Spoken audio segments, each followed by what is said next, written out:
Good afternoon. I'm Dr. Marcia Pyle, ADEA Senior Scholar in Residence. We're delighted to be joined today to have the honor of a conversation with two iconic leaders, Dr. Jean Sinkford and Dr. Lois Cohen. They're going to share their leadership insights with us and stories. So good afternoon, Dr. Sinkford, Dr. Cohen. Welcome. Let's begin our conversation.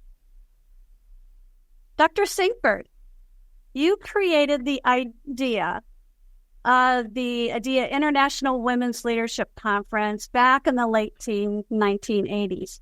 Why was it important at that time to think big and bold about helping women you engaged with have greater development opportunities for leadership and oral health education? That's a great question. It was such a unique idea, and it was the 75th anniversary of ADEA, of the American Association of Dental Schools at that time. We wanted to do something that was different. We wanted to do something that none of them had not done before us. We wanted to do something that had global implications. We wanted to be able for it to be a conference for women, by women, but not only for that would be relevant to leadership for males and females. And so Lois and I, and God bless Lois, she had international vision and contacts. And we were able to put together a concept that we could have education, research, and service continuous as objectives for education and for the profession itself. Then we had to decide where it was going to be so that it didn't conflict with something else that was happening that was major. So ADEA, since they had the leadership for research, we said, well, our conference is going to have to be close to that, so the individuals that were submitting papers could attend our conference as well as they could attend the ADEA meeting. Now, our deans had begun to be sensitive to the fact that women were moving ahead in their numbers, but they were trying to find a way that they could actually position the women to develop skills that they would need to be recognized as leaders. So I'm very grateful to the fact that we had a vision. We had individuals at that time that were willing to help us instead of hinder us. And we also, it was an advantage that we had because we had resources in our country that others did not have. Dr. Cohen, you have known Dr. Sinkford for many, many years. What do you think has been Dr. Sinkford's biggest impact as she worked to promote better access and opportunities for leadership? So as a trailblazer and as a role model, I think that's her biggest impact. But of course, she followed up with many actions. She developed many programs, not only at Howard, but in that post-deanship role at the American Dental Education Association, and getting grants to facilitate and develop and build capacity and stoke the pipeline. And for that, I think the field will be forever grateful. And now we'd like to give everyone a little sense of who you are as leaders. So what do you think is your primary or default leadership style? Well, I know for me, I really wasn't trained at all in leadership. So my default leadership style is entirely situational. It naturally evolved that in order to define what the objective was and a strategy to achieve that objective, one has to be collaborative. So you fall back on what feels comfortable. And I must say, in researching women's leadership, the feminine style of leadership tends to be a collaborative one rather than an assertive, autocratic one. And that's what I I sort of intuitively learned that I had to do in order to work in this field. I had to bring people together. I think mine started out being an autocratic style, because that's what I grew up in, and that's what my competitors had. Well, there were no other women deans. Okay, there were no role models for me. My role models were males. They had attitudes and behaviors that were very restricted to women. So my style, when I became dean, I said, I'm not going to be like that. I'm going to be collaborative. I'm going to have to develop the people, because there were no women to follow me. There were no women in the associate deanships across the country. So if I was going to be able to be the example that I wanted them to be, I had to begin looking for women that could actually be appointed as deans, not the assistant to the dean, but actually have associate titles and the pay that goes with it, right? So I started, my thinking was my cabinet had to be diverse. I had to work with males, and I had to be their leader, and I wasn't their mother, but I was their voice, spoken in a different tone and with the different a collaborative nature that was not restrictive or intimidating. I could not be intimidating and get them to work together and to see ourselves as equals. And that was one of the things that was very difficult to begin with, because they were visions of women as being the individuals that followed them. They were not the ones to lead. And that was one of the things that I tried very early to say, that these are your colleagues. These individuals have the same credentials that you have, but you're treating them as subordinates. I'd like to take us now to asking you to think back to the early days in both of your leadership journeys. How did you gain the confidence over the course of time to develop the courage to promote the unnoticed, unpopular viewpoint, or a project that wasn't top on everybody else's list? Can I just follow on that? Because I must say, global research wasn't done before in dentistry, and there was a lot of male pushback. Lois is getting all this travel. We are not. Lois is in charge of this. She shouldn't be branch chief because she has a husband that's helping to support. Believe it or not, this is what people said out in the open. They weren't hiding it. The men said these things. So there was a lot of unpopular viewpoint. But I must say, I had male mentors who were very supportive, who said, we need this question answered. And she's in a position to answer it, to help answer it. I wasn't going to do it alone. I needed a lot of other people, including men, to help me. So it was male mentors who had vision. Dr. Sinkford, how about you? How did you develop that courage? Well, I happened to be the only one, and so I had to use the training that I had. But as Lois has mentioned, we had male colleagues that recognized that they needed the talent, that they were reluctant to accept at first, but they were visionary also.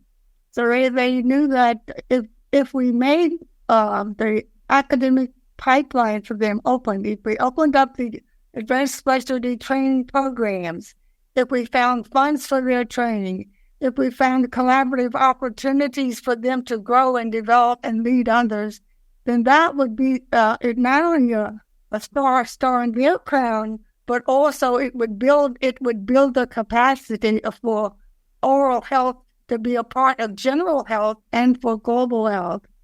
And Lois's unique position out there at NIH, she was able to make friends that we would not have had, okay? Because I think many things that I've been able to do have been because I've been able to talk to people, they trust me, and they knew that I could be a conduit for change. And that's what I've been, my colleagues would always say, oh, here she comes with another idea. So for those women who will be leading after us, what are the two most important leadership skills that they need? Only two. We're going to type the top two. Leadership. Okay, from my point of view, the leadership skills is, again, bringing your expertise and recruiting to your weaknesses, and then collaborate, because that's the only way you can innovate. So I think collaboration is number one on my agenda, because we can't do it all. And with artificial intelligence now, we don't know where that's going, okay? But we're going to have to be able to have skills that require more than we have. And so it's going to be team things. But the other thing that I think is trust. I think the world does not trust us. And they know that we're educated. They know that we have skills. But our decisions, something that helps everybody, that raises the roar up and looks at the special needs of populations around the world, and especially those countries that are trying to develop. They have resources that we're going to be tapping in the future. How will we bring them into the global context without siphoning off as we've done in the past? So we have to be looking at real trust in our ability to lead, and to lead not for ourselves but for everybody. I'd like to shift to a question about allyship. Having allies for promotion, sponsorship, mentorship, and coaching is critical to the advancement of women and everyone. And we have a number of men with us in the audience today, a number of allies. So regardless of gender identity, what are some ways that individuals in leadership roles can partner with others, serve as allies, and work together to advance opportunities, in particular for both early and mid-career women? Well, I think we've already made strides into that area, because what we've done is we've tried to say that it's led by women, but it's not just for women. So the opportunities that we have been opened up and available to our male colleagues. We have, our conferences have always been welcoming to men. And I just hate to think of it as we're gender-oriented, but it's talent-oriented and interest-oriented and collaboration, so that it's not whether we've got a male over here to do this or female to that, but the fact that we're looking for people that are going to do the work, the boots on the ground, I call it. Who's going to do it? When are they going to do it? And we're using a logic model as it relates to how we look at our outcomes. Yeah, I would reaffirm what Jean has said. You know, when you think of career development, whether you're male, female, any gender, you usually sit down with your supervisor, or your supervisor sits you down, and you have your regular quarterly or semi-annual or annual review, and you develop a plan for what you're going to do the next year. There's a mentoring relationship that starts, and regardless of gender. But it seems to me, if you're aspiring and you're taking a vision, you want it to grow outside the current job description of what you have now, to think about mentors who are outside your space. And in my own case, there weren't mentors necessarily in the global health area inside my own space. Absolutely. And you both kind of have alluded to this, so it's a great transition into my next question for you both, is that sometimes leadership can be quite lonely. How did you handle those times when you faced a challenge or a really tough decision, and it was a heavy lift? How did you manage that? I think I'm still managing it. Because leadership is lonely if you don't see yourself as a part of the community. You almost build the wall yourself. And it is important for younger individuals to realize that as you move up the chain, you have to be careful with who you select as friends. Right. Dr. Cohen, how about you? Yeah, I agree with that. And some people compete still, and women can compete with each other. We have to recognize that. I don't like competition myself. I sort of shy away from it. Risk averse. He said maybe I go the opposite direction. But again, I want to have partners. I want to feel a part of a community. And therefore, I mean, it's every day you have decisions to make. And it's good to bounce it off of others you trust. And I agree, as you get higher up, you have to be very careful about this. Some experts say that there's no such thing as work-life balance. So how did you both balance your careers and your family life with the many demanding responsibilities that goes along with both? Jean has. I think that you balance that. You balance your life as you do your work. You divide the time. You have 8 hours in a day. You can only do so much, but we overwork, most of us. 8 hours is ridiculous if you think that you're working almost 12 hours a day and then maybe getting some sleep. But I think you have to, first of all, have your priorities in order. If you have a family, there has to be a piece of that is for family. That it has your work. And a lot of the young people that I advise now, because I do still have some counseling advisees that if you are finding that you have no time for yourself, if you find that you're tired all the time, those stress indicators are times when you need to look back and say, my life is not balanced, and I'm not happy. I'm only happy when I'm working and not, and I don't have any time to recharge my batteries. So I think you have to decide that there's going to be some time when you work, some time when you play, sometimes when you devote to things that are important to you, like families or other opportunities, creative opportunities that you want to. But you do have to have time for rest. So it's a challenge, especially now when we've gotten to the point where we can work around the clock. There's not much to add to what Jean said, except one thing: to choose a supportive partner. Oh, yes.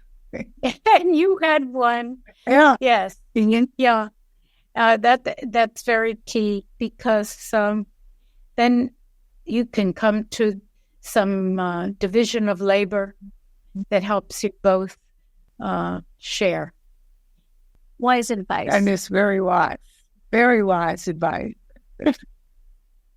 So, but we're getting ready to wrap up here. I have one last question for you both. And so finally, what advice and encouragement would you want to leave with our audience and our attendees this year? Well, I from my point of view, I think people have to sit back and think about what their strengths are, their own strengths, and develop that expertise. Because to be a member of a team or to be a leader of the team, you have to know your own strengths to build that expertise. And then you have something to contribute to the larger public good. And I know what guided me was public service. That I've spent my career, and I still am in that space. I get a great deal of pleasure these days of mentoring others. And mainly because there aren't that many people who could follow me in the area of global health. We didn't have the luxury of building capacity in our own space so much. So I need to do that now, double time. And I get a lot of pleasure out of that. Lois's advice is excellent. Start early. Get your mentors in line, okay? Find your strategies that you're going to need to get to those points. Midline, have mid-career goals. So if you want to move forward, what are the credentials that you need to move to the next level, okay? Yeah. And you can get that help from your mentors. So I think your skills matched with the things that make you happy. You want to feel that the work that you put in ought to be not in reward is not in dollars and cents, but it's in how you feel about yourself and how you are able to use those skills to help others. Well, I think you have both given us wonderful, wonderful thoughts and advice. I want to thank Dr. Jean Sinkford. I want to thank Dr. Lois Cohen for being with us today. We are really grateful for your comments, your advice, your sage advice, and especially for the gift of your time with us. So thank you. It was my pleasure. Thank you. Yeah, thank you.